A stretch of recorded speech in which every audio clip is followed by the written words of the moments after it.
interesting subject matter which is like doing circles everywhere and making us going in circles also. I'd like to welcome our Vice President over here. And we start by looking at, can you think of someone you go to when you need help? Someone who is always available. Someone who has all the answers. Someone who never gets angry or frustrated. Someone who is impartial. Can you think of someone?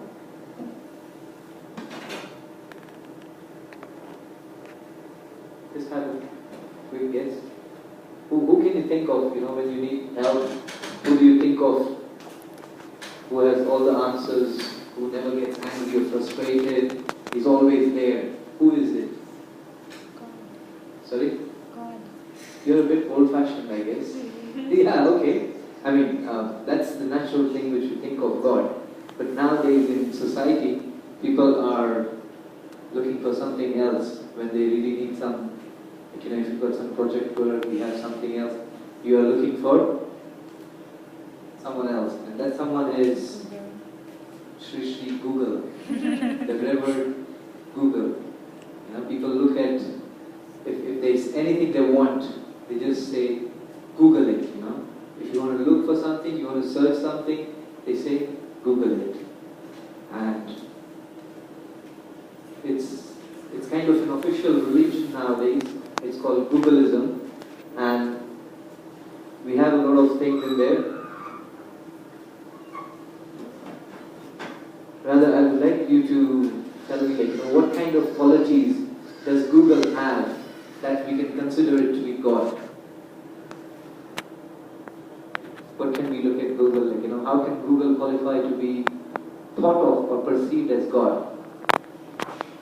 Any guess? Yeah. All-knowing.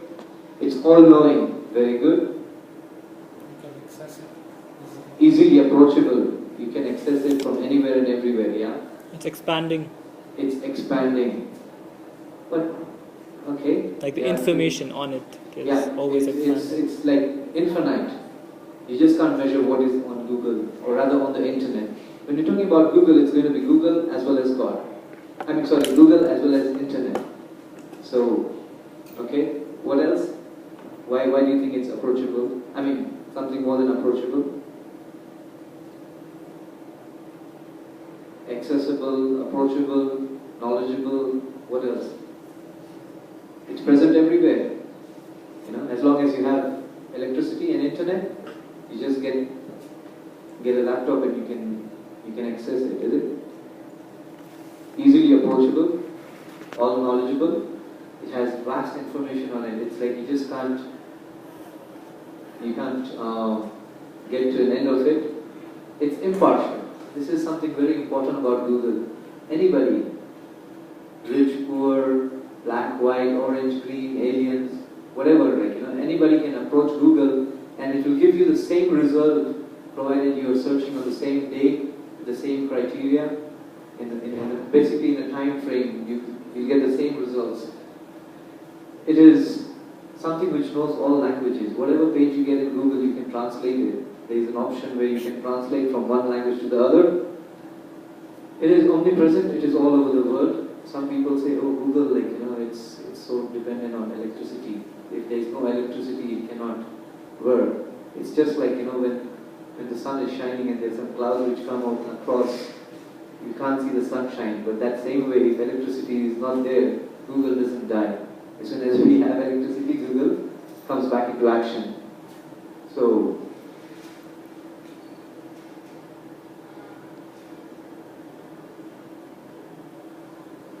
what do we use Google for? Or rather the internet. People are using it for social networking, information, communication, transfer of files, current buzz, entertainment, internet transactions, making money, marketing, online education. There's so much that people are able to perform in the world virtual world called internet through Google. But there is some difficulty with things which are there, but I think we can take that later on. For the time being, let us see how good this is. People are using it for social networking in some other places, communication, transfer of files. But what exactly are people looking for in the internet?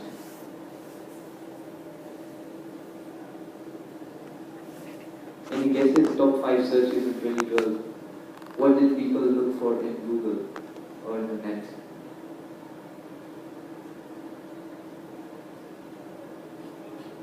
Yeah? The top celebrity. Something to do with celebrity. Okay. Popular figures in the society. Okay. What else?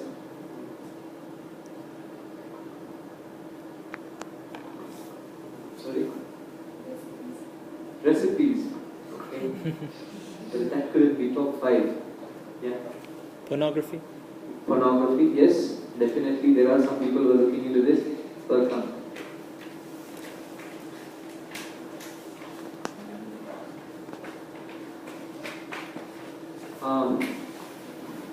Maybe for the benefit of our two friends who have just joined us, we are having a small discussion on Google versus God.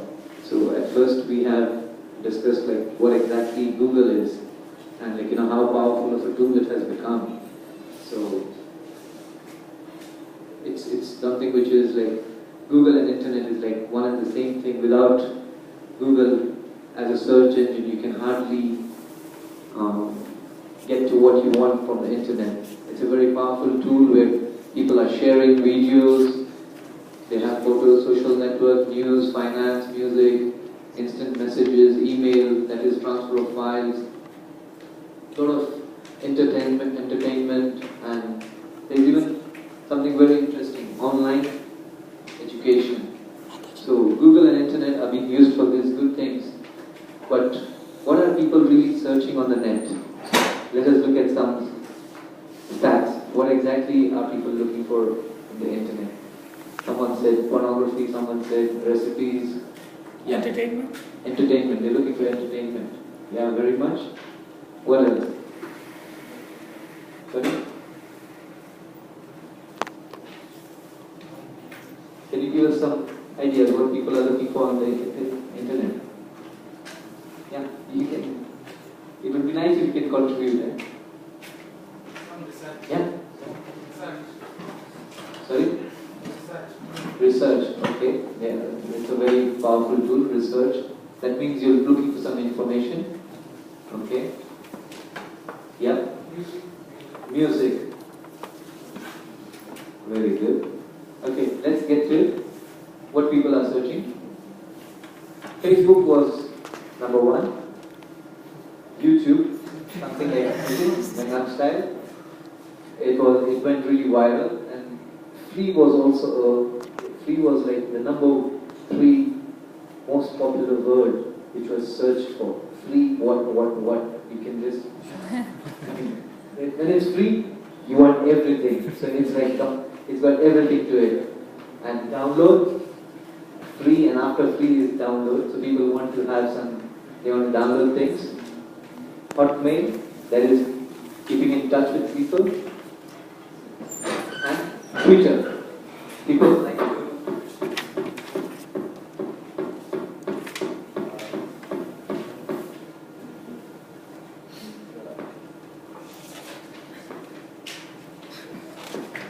maybe we need, sorry? There's a better. I think we are exercising technology a bit more than what it could.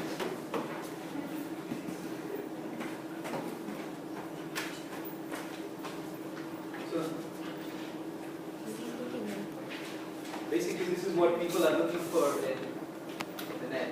Facebook is for, it's a social network site where people connect with each other, they keep posting what they are doing, and they regularly update their status, what they are up to.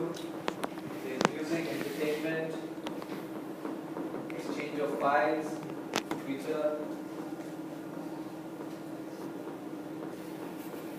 What do you think people are looking for over here?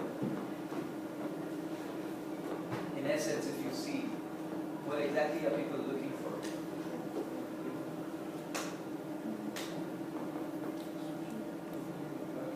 Entertainment, interaction, networking. So basically people are looking for attention. Very good. Yes, it's true. People they want to be popular, so they are yeah, I am doing this, I am doing that, whether you're doing it or not. There's a lot of impersonification which is also going on in the net. And I think what you guys have got is the right answer. They are actually looking for information. But is it information which they are looking for, or are they looking for relationships? It's information as well as relationships. They are trying to relate. Everywhere around the world, people are trying to look for relationships. And in their quest for relationships, internet is something, like analysts say, that is the best internet can actually give you. That's the limit of internet. It can give you some sort of relationships, social networking. There's nothing more to come in this. That is the limit of. Hello? Yeah. Thank you. So it's all about information and relationships. But what kind of information are we getting on the internet? What kind of information? Can we call it knowledge? Yes. We can call it knowledge. Okay. May I ask you guys, what exactly is the definition of knowledge? What should knowledge be like? How can you define knowledge? How can you define knowledge? Yeah. When you learn something that will improve your life or somebody else's life. Beneficial. Very true. Okay. Something else about knowledge? What exactly you can? There are certain things which, knowledge should be evaluated. Whether this is yeah. It should be the truth about something. Truth. If it is truth, then it is knowledge. Okay. What else? Enlighten us. Okay. Very good. Actually, knowledge, it should be factual. It should be true. It should be stable. It should not change today what it is. It should not change tomorrow. And it should be beneficial. We got the first one, which is the most important of it. Because otherwise, you see today, there is nuclear physics, there is so many other things which are there. There is biogenetics, there is cloning, there is that. Everything what they are talking about is true, but how beneficial is it for society? We are developing nuclear bombs, we are developing GMOs, there's GMO food and all that. Is it really beneficial for the society? But the scientists, they say, who cares? We have made something which is true. It will stand true in India, it will stand true in America, in Africa, anywhere and everywhere. So if it is true, I can prove it in the lab. This is the truth. So you just have to accept. What you do with it is not our problem. That's what we're doing with GMOs. Just recently in America, which is the largest producer of wheat, I come from the seed industry, so I can share some more I can shed some light on this. They actually had engineered a gene from one of the chemicals, popular chemicals. It's called Roundup. It's a herbicide. You spray it in your garden. There's nothing which is going to be left over there. It's going to clear every vegetation which grows on your plot. Now these guys, they used one of the chemical nutrients from there, and they put it in the wheat. And now when the wheat has grown, when they are spraying Roundup, it is not able to kill that wheat also.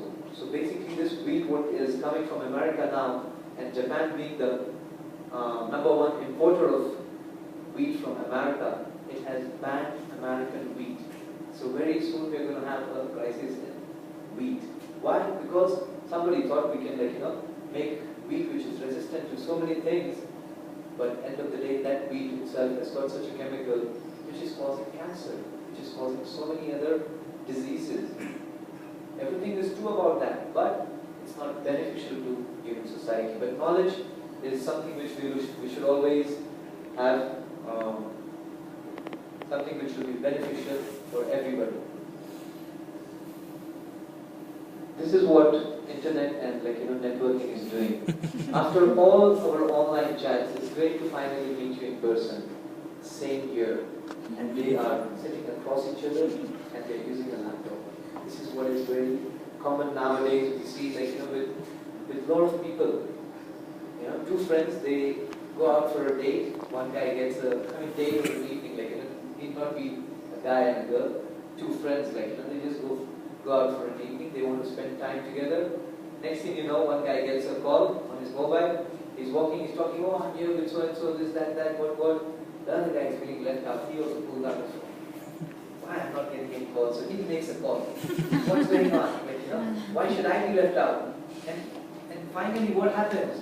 These two people who had thought of spending time together, they end up talking to other people. And they are not spending quality time together. And this is something which is leading to a lot of trouble and a lot of difficulties in our world. What are those kind of difficulties? Let us look at some facts. In UK, 1/3 of the divorces are caused due to social networks. 1 in 5 divorces in the world is due to social networking sites like Twitter, Facebook, things like that. About 80% in the process of divorce are using Facebook and Twitter to cheat. Basically, this is what is really of great concern. People are using this to demoralize, to actually degrade themselves. What used to be love is today all about cheating. How many more people you can cheat on? And this is what actually is coming out from the virtual world of Google and internet. People, they have reduced their learning and research capabilities. If you're given an assignment, you just Google top 10 hits, whatever comes, cut and paste, and that's your assignment. It's so easy. But how much of that information can be actually authoritative? Is it really something which you can depend on? People in the old days, people used to research, they used to spend a lifetime and write a book. It used to become a classic. Now anybody can write anything and just post it on the net. It's free for all. I don't care. That's the kind of an attitude which is there. And people are just using the net and Facebook and certain things for slandering. They are slandering each other on the net. And there was a very nice article. Frankly speaking, there is nothing wrong with Google, but there are certain things which are coming out of it which are dangerous, and that's what we are actually looking at. Otherwise, Google is a useful tool also for many good things. We'll discuss that later. There is reduction in real human contact. We saw that cartoon. People are, they are, the more we say we are getting connected through internet, through Facebook, through Twitter, through WhatsApp, through whatever, Tango and everything, are we really getting connected or we are getting isolated? The more we feel we are getting in touch with people, the more we feel we are interacting with people, actually we are isolating ourselves. People used to spend quality time in parks, in sports clubs and other places, but nowadays you find people are totally isolated. The more they are on Facebook, the more they are on social networks, they are isolated. They feel, oh, I have interacted with so many people. How many people really bother reading what you have posted on Facebook? You feel, oh yeah, everybody. Maybe out of 50, 5 will press a button, like, dislike, what, this, that, share, and you feel, oh, you've done a great job. But you have isolated yourself further. Oh, sorry. Now, we have something which is very, very big concern in our society today. It's called time wastage. People are wasting so much of time on this unnecessary. Myself, at times at work, I find, like, I say, okay, let me just look at some news. I maybe just go to some, news sites, and I find myself, I'm spent at least 30 minutes. 30 minutes quality time which I'm supposed to be working, and I find myself lost in that because it is so enticing. It just draws you in. We'll have a look at an example of that also. But time wastage is one of the key problems, which is coming out from internet. People are spending so much time and wasting it. Effects on health. Some people are getting really fat. Including myself, you might think, what's the relation between, internet and becoming fat? People are just sitting in one place, and the more you sit, an average American is putting on, I don't know how many pounds. There's some research done on this also, and it's a it's a bona fide research. It's from a very reliable university. They are gaining weight because they spend 6 to 8 hours sitting in front of television or in front of the computer. They're gaining weight. They are losing their power. Eyesight is really degraded. You can't hardly see things which are far off also nowadays.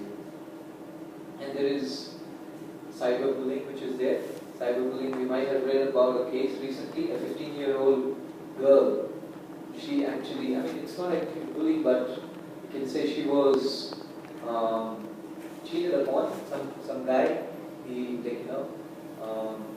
had a duplicious account, and he invited her to come and get a roll of marijuana from her. She came, and he wanted to act like a hero. A kidnapping scene was set up, and somehow he ended up killing her. It went wrong. It was there just, I think, last week, 29th or 30th of May in America. A 15-year-old girl, she lost her life because this guy wanted to impress her. He had a different account. And there are so many other cases where, in America there's another case, a girl, she was being slandered by another girl of the same school, and she was being because, you see, Google and internet is so much public in nature that people can get so much information on you and use it to show that you are no better and some people are much better than you. So, for the first time in the history of America, they did not treat this case as a homicide case, or a suicide case. They actually took that other girl to court, and she has got a case to answer. It's being treated as homicide, as a murder. There is decreased productivity. Definitely, if we are using our precious time in unproductive things, this is going to be a result.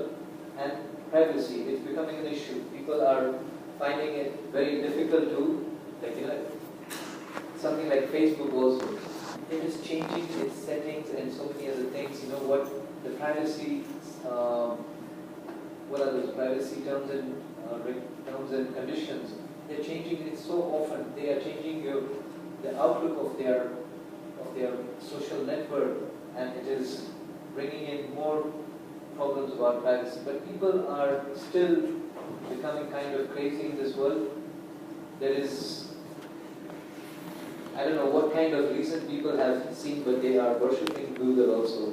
There is a church called the Church of Google, and it is an official church, not just one. There are many of these in the world. And there's another Canadian guy, he has founded this, which is very popular. People are praying to Google. In that church, if you go www.googlechurch.org, if you go there, they will give you 9 reasons why Google is God. They have their own defense, and their religion is officially called Googleism.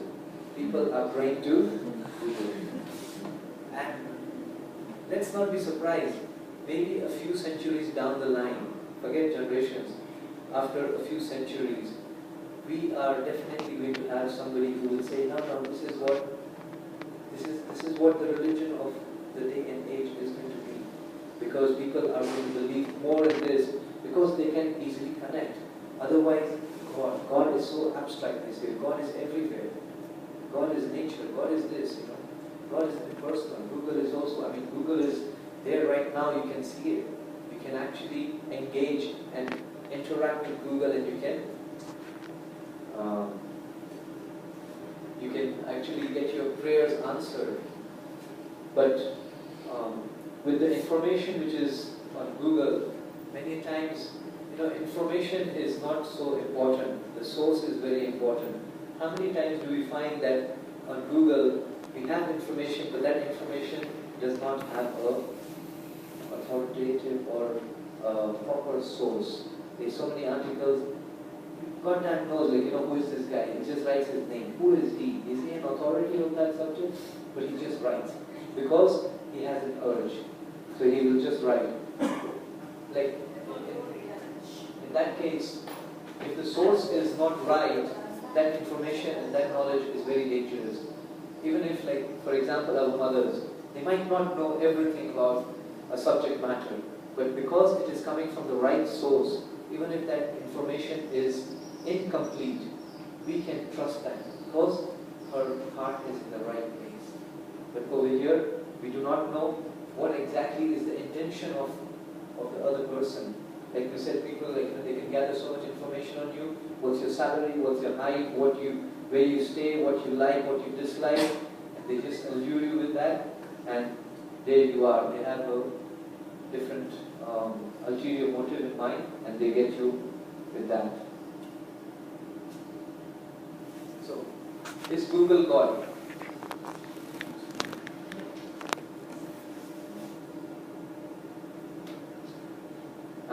Can somebody say something about Google? How we can think Google is God? Do you think it's God? Or why it is not God? Because we discussed why Google could be God, reasons. So now, what are the reasons why Google cannot be considered as God? Sorry? It's not living. Very good argument.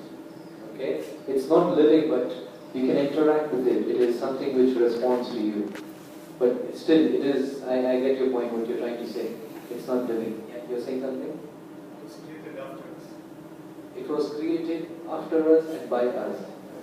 Very good. Can be destroyed. So that's the first point. Google is not the creator. It is created by us. Yeah? What else? It can be destroyed. It can be destroyed. Very difficult. Very difficult. We could try and But if it was created, then we can destroy it. You have to fight the world against. It's so difficult. People, they have withdrawal symptoms. It's like become an addiction. Yeah, people can't live without internet. If you want to destroy this thing, oh my God, you just don't know how much. So much of the social things will be just evaporated within no time. It's very difficult to live without it. But okay, it can be destroyed. There is every possibility of it being destroyed. What else?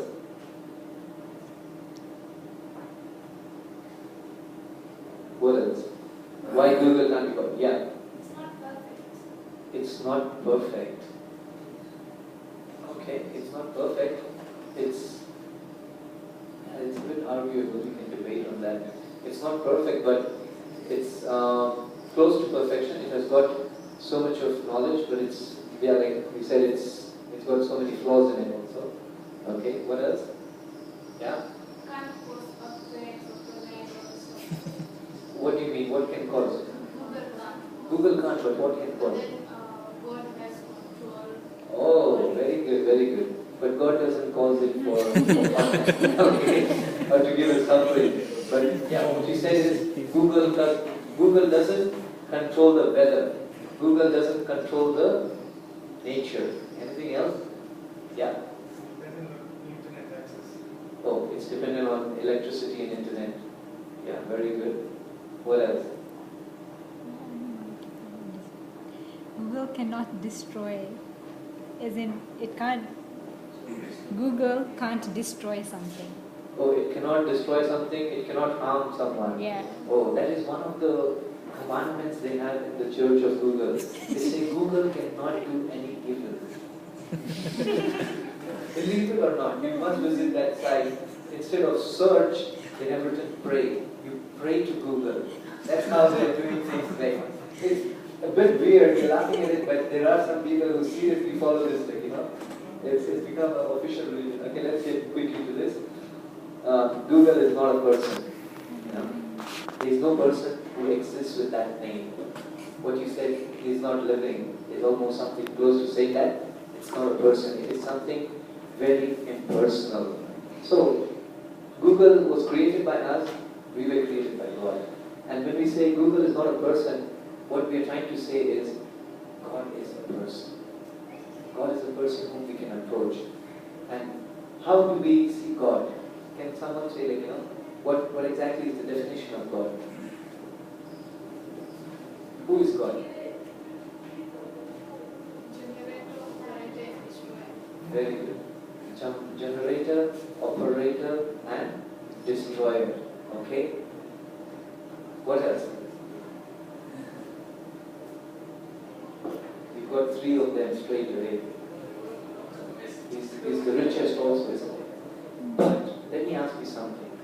If God, we know from our own experience how difficult it is to generate something, how difficult it is to create something, how difficult it is to maintain a family, how difficult it is to operate a child, operate or bring up a child.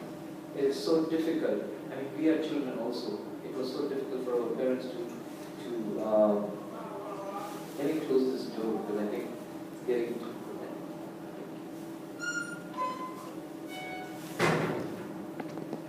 Yeah.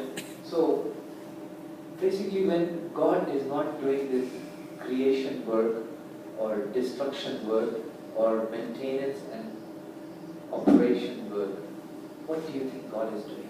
It's a very good question. We must think in our private time also. But for the time being, I can ask you guys to go with that question and let us have your thoughts on it. When God is not creating, when God is not doing the maintenance work, when God is not into the destruction mode, what exactly is God doing? What does God do in His private time? We'll touch that subject as we continue. Sorry? God is surfing internet. Oh my God. Okay, now Google cannot be God because Google is constantly in flux. It is ever changing. If you key in some search words today and you do it again tomorrow, same words, you will get a different result. Because whatever is becoming popular, whatever has been searched is going to come up. So popularity is what Google is going to give you. Top 10 hits today could be different tomorrow. You can have something else which is top of the charts in Google. So Google is not something which is constant. Whereas God is God. He doesn't change. He's always the same person. Google is very public in nature. We discussed this. It's so difficult nowadays. Like most of the governments in this world are actually investing money to try and kind of spy on what exactly is going on social networks. Even during elections we had recently, there was so much of time and money being spent to avoid hate, speech and hate kind of messages which were being put on social networks, and people were even taken to court because of that. So that public nature is becoming an issue now. First, it was a luxury for the riches, but now this whole information and technology has opened up and rather exploded in such a way that it is available to any Tom, Dick and Harry. You can have internet, you can have Google, everything on your mobile. It's become so public in nature that it is becoming a threat to the very creators of the whole industry. Okay, Google can only help when it is asked. If you don't ask, it will never help. But God, whether you ask or you don't ask, is helping you. Whether you believe or you don't believe, is still helping you. Many times people ask, why do good things happen to bad people? And why do bad things happen to good people? And some people are not praying, but they're still very successful in life. it's a different subject matter, but God is helping. That's what I wanted to say. Google cannot control nature. This is what we looked at. Now, when we are looking at the internet, we are talking about. Okay, let's look at this picture first as we discuss the internet. What do you see on the screen right now? What can you call this? Sorry? What do you see? We see a web. Okay, what else? There are flies caught in it. Okay, what else? It's a spider web. This is something like, this analogy can be used for understanding what exactly is going on in the virtual world. This is like more of a website which the spider has created. It's like, we have website for this, we have website for that. It's a network. It's a network or it's a website which the spider has created. And it is so beautiful. Like, if you actually see a very good close-up, good resolution picture of it, it's something which is shiny, which really attracts the flies and insects. When they come over there, they just get stuck. They just can't come out of that. That same way internet also is chewing up our quality, precious time, our youth. And people just can't help but they just caught in it. It's become an addiction. People are not able to come out of it. And the more we try and try and free ourselves from it with our own endeavor, we can trap more and more and more and more. And finally the spider comes and just has a feast. That same way we are wasting our dear time and life on this. We will not know when death will come and just catch us. So we should basically be very, very careful with how we spend our time. Whether it's on the internet, wherever it is, it's very important we shouldn't get caught up in this kind of activities and lose our precious time. Is internet providing for what we are looking for? What are we looking for? We're looking for meaningful relationships. Are we getting that in the internet? What happens? Even right now, if I ask anybody to remove his phone, he may have 100, 200, 300 contacts on it. How many do you have a meaningful relationship? You know so many people, isn't it? And when you go to Facebook, you might be having like maybe 1,000 people you're connected, you accepted as friends, this, that. But are you actually knowing that person? Are we getting that meaningful relationship from the net, from our social networking system? Are we? Is there meaning to that? Maybe 1, 2, 5 people maximum. But majority of it, we can say these are casual people. They're friends, but not those friends you can share anything and everything with. Our craving, our desire, our hunger for having that loving relationship is so much that we are not able to exhaust it with one relationship, as a friend or as a whatever it is, whichever relationship we're looking at. Peace of mind. Are we getting peace of mind from the internet? Temporarily we might say, oh okay, fine. I went surfing this, that, what, saw this. Met people, had a chat with people whom you don't know, you've never seen, and you could share things which you wouldn't be able to share with your friend. Something nasty, something dirty, something like, you're frustrated and you couldn't share it with anybody. You just said it. But are we really getting peace of mind when we get there? Rather, our mind is getting more agitated. When you get to the net, you're surfing, you find there are so many other things which are coming up. And when we are getting agitated, it is agitating our urges. Like we have 6 types of urges in our human as well as even in the animals. It applies to every living entity. We have the urge to speak. We have the urge of the mind, the tongue, the belly, anger, genitals, and words, speech. So basically all these urges are agitated further with our interaction the internet. And what exactly happens?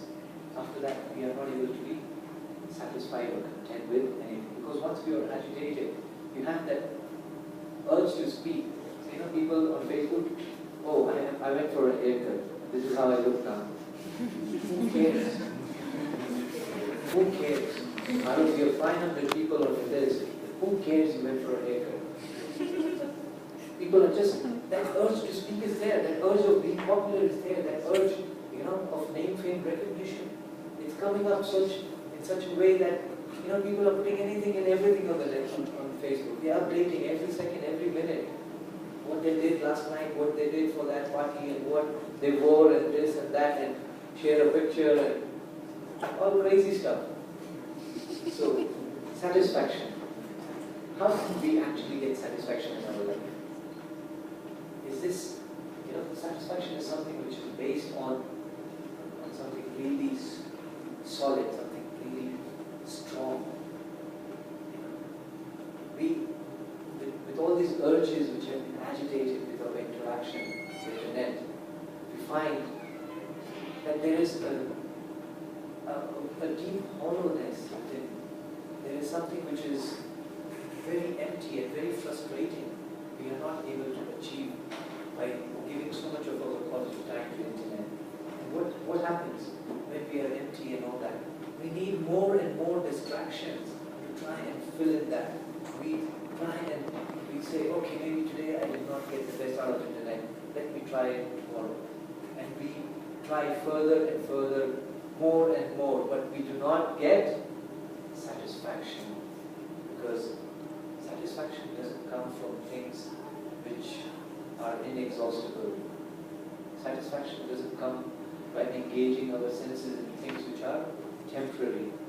Something temporary can never ever give you satisfaction. It is always a very, very dangerous position.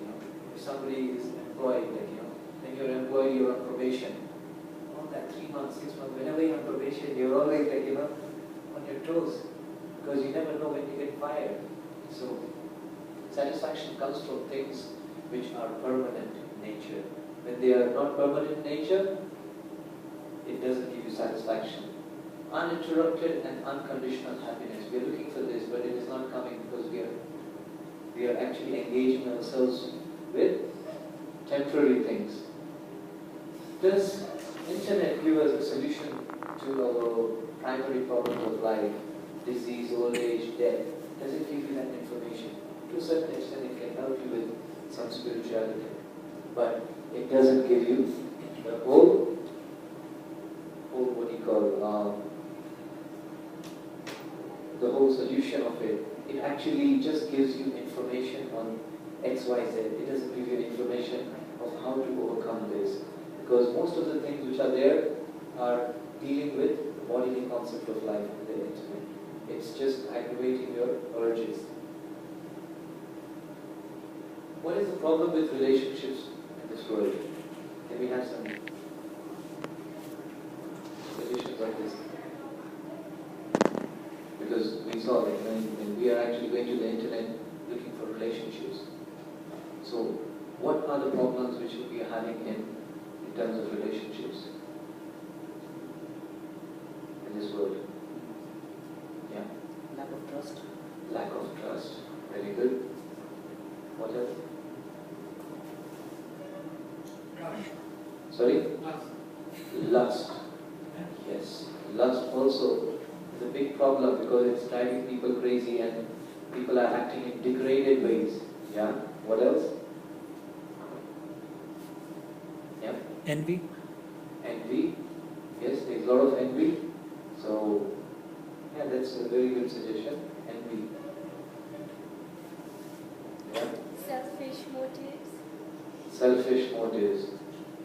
I must say we are hitting it on the target, let's look at that. People of variegated nature. There are people, they have different natures. And we get along with people only who have the same nature. It's very rare to find people of different natures interact, even though we say opposites attract, but not for long. It's not for long. It's like Like the fairy tales, we always hear about fairy tales like Cinderella. Okay, Cinderella and the friends they met and they they ride into the sunset. But nobody asks the question they say they lived happily ever after, and they just ride into the sunset. They see things like that, they read things like that, but nobody ever asks what happened after that. Maybe Cinderella even got divorced. I don't know. Okay, but we are not able to actually develop much of relation. I mean, since we have various, people have different types of natures. We try and be a friend of all, but a friend of all is a friend of none. And just to be popular, we try and say, oh, I'm a friend of everybody. And behind his back, nobody is ready to come. They say, look, this guy is just gross, just cheap. We have time and body limitations. And many times we meet friends, they say, hey, you haven't called in a long while, like 2 months, 3 months. Yeah, I was busy, I was caught up. We cannot extend ourselves more than what we can. Like right now we have, some of you have to study, for your exams and all. So you have, but still you have taken time to come and spend, looking into what we have on this, technology versus God kind of a seminar. But we have so much of time and bodily limitations. We are in one place and we cannot be in the other at the same time. We cannot, maybe we can be friends with 50 people, but how much time can we give to 2 of them, 5 of them? What is the quality of time we can give to them? We cannot. And that is the reason why the relationships in these worlds are having big time problems. Like we saw those facts, divorces and cheating and so many other reasons were there. Now, selfish motives in our relationships. This is also which is getting us nowhere. Selfishness is also related to the envy aspect of it. We are envious of other people, so we have our ulterior motives. That's just getting too much of expectations also. When we have so much of expectations, we expect many times I expect my wife to read my mind. She should know what I feel like eating today. And she's like, how do I know what you want? How do I know what you want to wear? Or just friends I thought you could know, I wanted this, I wanted, can't you understand me? we expect people to know what's going on in our mind. So that's why it's bringing a lot of problems in our relationships. And there are definitely misunderstandings. Misunderstandings are coming. Misunderstanding is like air in the atmosphere today. In this age of hypocrisy and horror, misunderstanding is something which is second nature. It's natural. So that's why we're having so much problems in our relationships. And if we're having so much of difficulty and problems in our relationships, and they are being kind of doubled and quadrupled with our engagement with certain aspects of the virtual world, how can we actually get peace? What would be the peace formula? How do we attain peace? Tell me. You can share some. Share some of your thoughts, how you are trying to get peace in your life. I'm sure everybody is putting his best foot forward how to get peace. What do you think would get you peace? You Google the answer. Sorry? You Google the answer. You Google the answer. That should be also okay. Yeah, that's an option you can. But are you using it personally? No. It's just, okay, we can ask Google, it can give you some option. What can we get? How can we get peace? What can be the peace formula? Yeah? Best is not to expect much from people. Not to expect much. Actually, the root cause of our suffering is expectations. The root cause of our suffering is when we expect a friend, oh, lend me 500. And then he says, no. Go to bed, I don't have it. You go out, you expect him to drop you back home. He says, no, I have to go and catch up somewhere. I have to drop my girlfriend home. There you are. You're expecting something very simple, and talking about what you can relate to, expectations, right? So how can we achieve peace?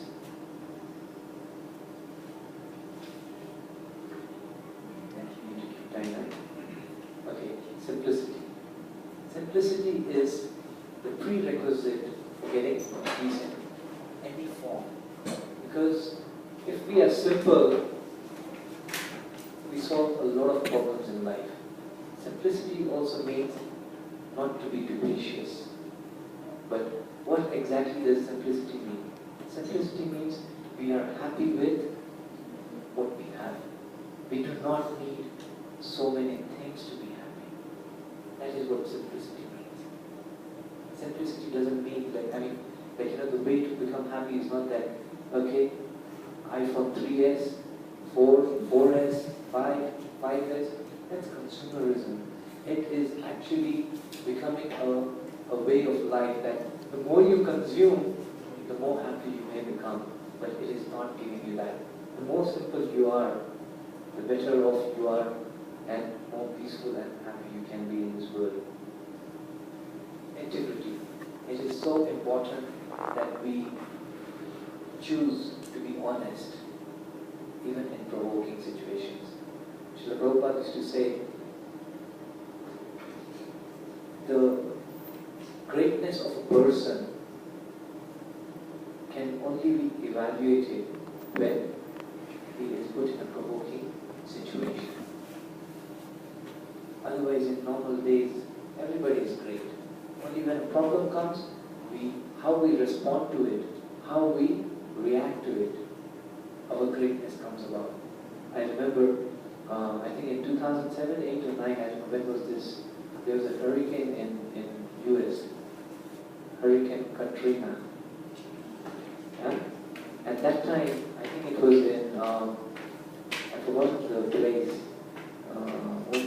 what's the city where we had this problem. So over there, people were living in that town. I think it was New Orleans, yeah, it was in New Orleans. And people were enjoying their life very nicely a few days before this thing hit. And after, no electricity, no power supply, there's no, what do you call, food supply. New Orleans was cut off from the whole world. Forget just America, from the whole world. Nobody could access New Orleans. You know what started happening in that city? People started getting their guns out, they started looting, they started killing each other. Where's the integrity? When that provoking situation came, how did people respond? They lost every sense of integrity. So it is very important to have integrity in our lives. Determination. We must, even after having so much of failure, maybe we are not able to get peace by this or that, but we should not give up. We should not give up, because we should always have faith that yes, peace is something which we can achieve. It is just that we are not striking the right balance in our lives. And desire is something very, very crucial.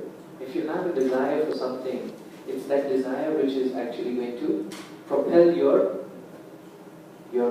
way of achieving it. So it's very important to have that desire to have peace.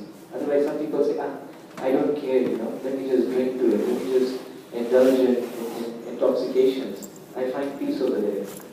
I don't find peace in the other ways of people talking about developing a relationship with God. But more than this, if you want to know how to get peace, there is a very simple formula. It's there given in the Bhagavad Gita. It says, to know that God is the supreme benefactor of all prescribed sacrifices, the owner of all that exists, the supreme enjoyer and true friend, a well-wisher of all living entities. When we know this, when we enact, when we apply this to our lives, then we can actually be peaceful. But the irony of today's age is, we want to be the controller. We want to be the enjoyer. We want to show that we are everybody's friend. Because we want to become popular. We are trying to take on the role of God. And that's why we are not happy. And that's the That's the root cause of not getting peace in our lives. But as soon as we start, contemplating on this, to know that God is the supreme benefactor, whatever we do, He's the benefactor of all prescribed sacrifices, the owner of all that exists, the supreme enjoyer and true friend, well-wisher of all living entities. Only that person can actually attain peace when we apply this to our lives.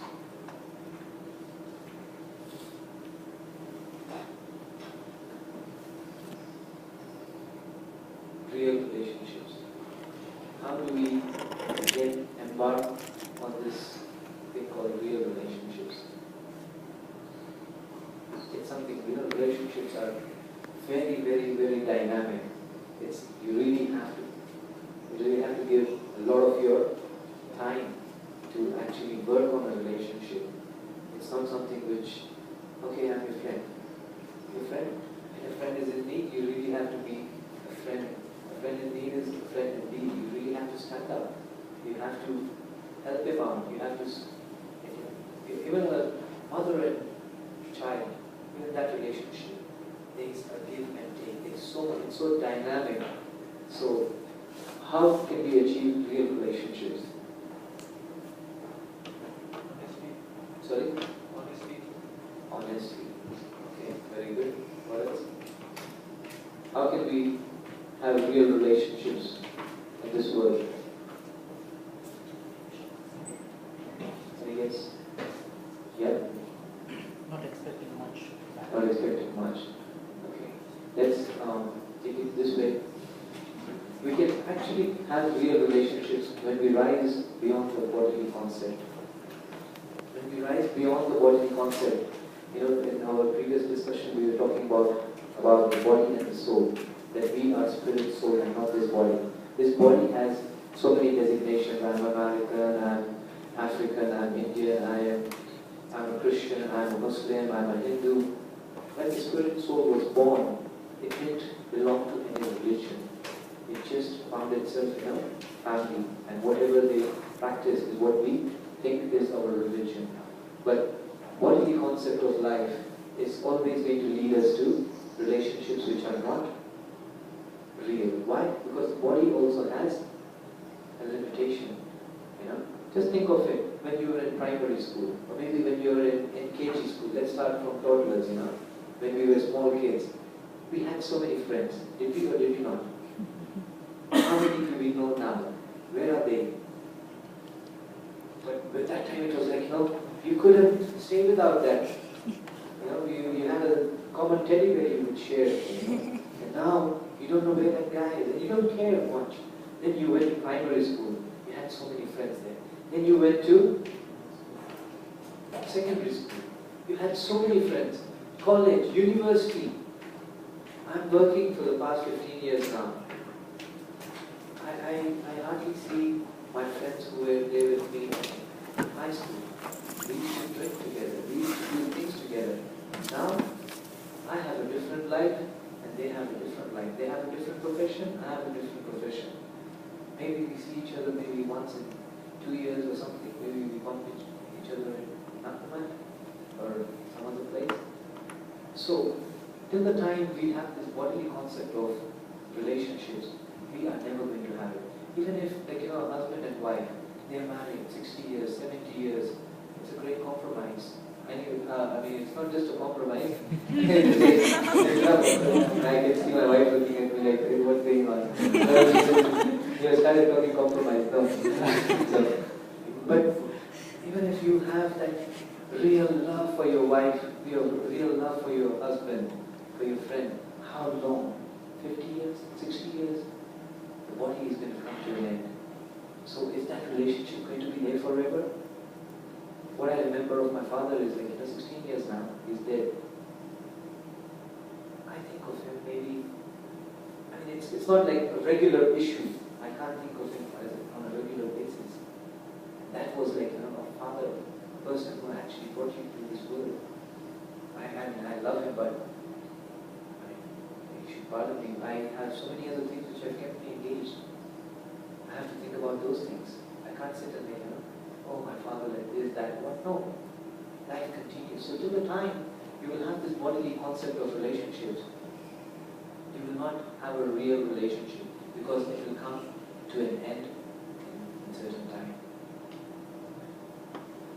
Then how do we get into real relationships, of an eternal relationship? As spirit, soul, we are eternal, part and parcel of God. The moment we actually imbibe that, the moment we actually work on that our relationship is with God. It is something which is eternal.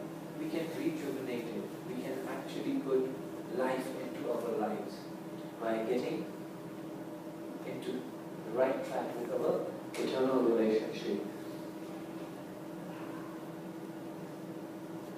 How can we actually perceive God everywhere? You say God is everywhere. How can we actually perceive? How can we develop that relationship with God? Can we have some suggestions how we can strengthen our relationship with God? I think any relationship to work, it needs time. So if we can give our time to Very, very true. That's what we said. For any relationship, we have to work. We have to give some time, some quality time. God is not there when you have troubles. God is not there when you want something. God is not your water supplier. You have to work to actually develop your love and relationship with Him. And it's just like, a child comes and the child draws a painting and he comes and gives it to the father. The father, when he sees that painting, he can actually relate to that painting. But if that child shows it to anybody else, he will just look at the painting and he'll be like, okay, fine, not so great. But the father can actually perceive, even when the son is not showing that painting to him, the father can still perceive, because of his connection to the child, he can perceive that this painting is done by my son. So if we actually have our eternal relationship with God, then we can see the presence of God in each and everything of His creation, in each and every living entity. And then when we work, it's like, you're dealing with the other person. You're dealing with the other person that this is part and parcel of God, just like me. So if you deal with Him, you think you're dealing with God. When you will actually start dealing with each other in that loving relationship. Because even the spiritual world is all about relationship. It's not about going there and we don't know what we're going to do. How we interact, how we live our lives over here, how we deal with each other over here. That's what is going to determine how either we go back home or we don't go back home to the promised land.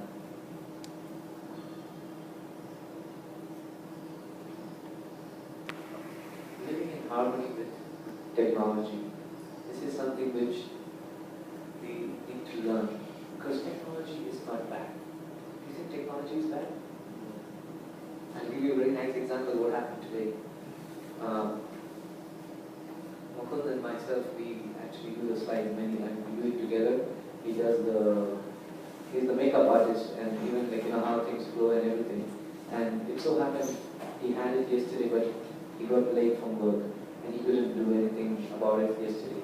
And today in the morning, he called me and he said, my Microsoft Office has crashed or something. That reminds me of a joke. Bill Gates, when he died, he went to heaven over there. St. Peter said, okay, come. He gave him a nice 20 rooms mansion over there, a nice car and this, that. He had a private golf course and everything, and he was very happy, and he was just loitering around in heaven, and he came across another guy, and that guy was happy. He was driving a Rolls Royce. Bill Gates was like, what exactly do you do in life, that you've got something like this? And what else do you have? The guy said, I have a castle overlooking that cliff over there, and so many wonderful things I have, and so many cars and this and that. So Bill Gates was a bit envious. He said, what? I have to go and see St. Peter. And he said, St. Peter, what did this guy do that I couldn't contribute and get something better in heaven? St. Peter said, he was the captain of Titanic. He said, what? He was the captain of Titanic and you've given him so much. And I have done so much. Microsoft, do you know Microsoft? The world runs on it. St. Peter says, yes, you know the reason why I gave him? Because Titanic crashed only once. But Microsoft, I don't know how many times a day. That's why this is what you deserve. So his Microsoft also crashed again. So actually, he could connect my computer, my laptop, through TeamViewer, and then he could actually do the things which have been done over here so nicely. But are we against technology? We have to try and learn how to live in harmony with technology. And I think something very interesting I came across. Because today there's so much of craze about technology. It's just so much of craze. People, they just find new gadgets every year and there, and they're just crazy about these things. There's so much of progress in science, in medicine, in technology, and most of these things are even extremely beneficial. But they are beneficial to the limit as long as we actually utilize them. Utilize them with a proper perspective. What is that proper perspective? We utilize them. Like nowadays, people have Viagra.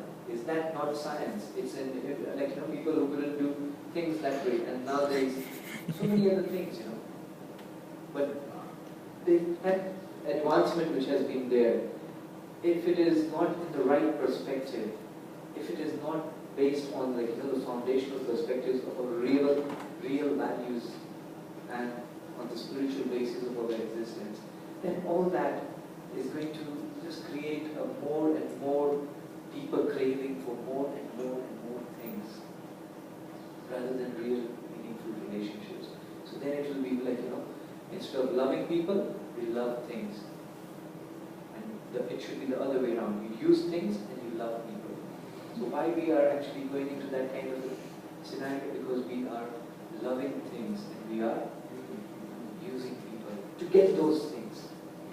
To get those very things which have come about with so much of advancement. People previously, I don't know how many of you remember the KBC days. We used to have an ad where a guy on the side would run with a letter, and it was an ad for Kenya Posta. Maybe you guys you didn't see that. But today you just have to text. You can text, you can email, you can communicate with as many people as you want. But there's so many computers, there's so many mobiles. But as soon as a new one comes, what happens? Suppose you had an iPhone 3S, 3 or 3S, then it came 4S. How do you feel? Miserable. You feel miserable. This one, fine, it doesn't have this feature. That one has got so many add-ons, it has got so many applications. What do? I want more. I want more. That is the consumerism which we are being driven to. We are being deceived to believe that by consuming more we are going to become happy. But that mentality is not getting us anywhere, because we need simple things. Our foundational principle, perspective in life, what we are really looking for is to love and to be loved. And that is something very simple, childlike simplicity. And we can get that only when we start loving God. There is no other way. There is just no other way. You will always be frustrated with anything and everything. You may get a Lamborghini, you may get a Ferrari. That's not the end of it. You want something more. Yeah? So while technology undoubtedly enhances aspects of our lives, solves so many problems also, it cannot replace one thing in it. It cannot replace that deep yearning within of having meaningful relationships, having loving relationships. So technology cannot replace any amount of relationship. So as spiritual beings, it is our number one priority to become more aware of our real relationship with God and awareness of what exactly is inner happiness. Our relationship with God is what we really need to work on. These other things are there. Use it. Let's use, like right now we are using this projector, we have used internet, we have even used Google, and we have used so many other things to come up with this analysis and presentation on what technology is doing. But let us use it with the right intention. So there's nothing wrong with technology. It's how we deal with it is how we are going to benefit out of it. Without proper rules and regulations governing our lives, the best of our inventions will simply lead our lives to a deep dark well and haunt our very existence. No matter what we invent, if it is not governed by proper rules and regulations, today there is a big challenge in anything and everything on the net. You know, you can't let your child be on the net. There's so much of problem. Like I told you, 15-year-old girl, she just lost her life. There was so much parental guidance and this and that, but still, they couldn't. So we need rules and regulations. We as humans need to realize our responsibility and not get carried away by the allurements of the current trend of consumerism in our society. We should know, it's not that, we should not use technology, but let technology not use you. Use technology, but don't get used by technology. Don't get driven into this mode of consumerism. The more we consume, the more we will be happy. We just cannot be. Things can never make us happy. We need meaningful relations to be happy. Develop our eternal relationship with God. And that is the essence of what we are looking for in relationships. That relationship with God is always eternal. Like I said, God, when He's not creating, when He's not operating, what is He doing? Can we think of it? What is God doing? Why is God so rich? What is He going to do with all that money? Can somebody tell me? What is He going to do with all that strength? Any suggestions? What does God do with all that? Sorry, we're getting late. Maybe this one is a very important thing. What does God do in His private time if He's not creating? Yeah? Sorry? You don't think he has private time? Like a big industrialist, he has an industry. Like, whom can you think of? Bill Gates. Sorry, Bill Gates. Do you think Bill Gates, he is doing any micromanagement? Nothing. If someone like Bill Gates, so cheap, if he is not doing micromanagement, do you think God is doing micromanagement? No, God has delegated His micromanagement to others. He has appointed, just like a chairman of an industry, he appoints so many, sales director, marketing director, procurement, there's that, damaging, or whatever. So, God is not doing micromanagement. He's got better things to do than that. What do you think God is doing? Why do you think God, He's forming relationships. He is actually reciprocating with loving relationships of His devotees. Those who are praying to Him, and those who are not praying to Him also, He's impartial. He's still trying to help them out. Just in that hope that they will turn around and look at Him. Yeah? So God is using all His riches, all His strength, all His influence to do what? To reciprocate with loving relationships of His devotees. God is actually enjoying, He's dancing around. Very frankly speaking. Maybe we can have a private discussion on this. God is actually, how we are looking for bliss, God is the warehouse, the storehouse, the powerhouse of bliss. And He knows how to get that bliss with, having wonderful relationships. So God as a person is very, very, very blissful. And I would like to end with something which Albert Einstein said. I fear the day that technology will surpass our human interaction. The world will have a generation of idiots. That's what Albert Einstein said. Because the interaction, the day that technology will surpass our human interaction, the generation what we have is all idiots.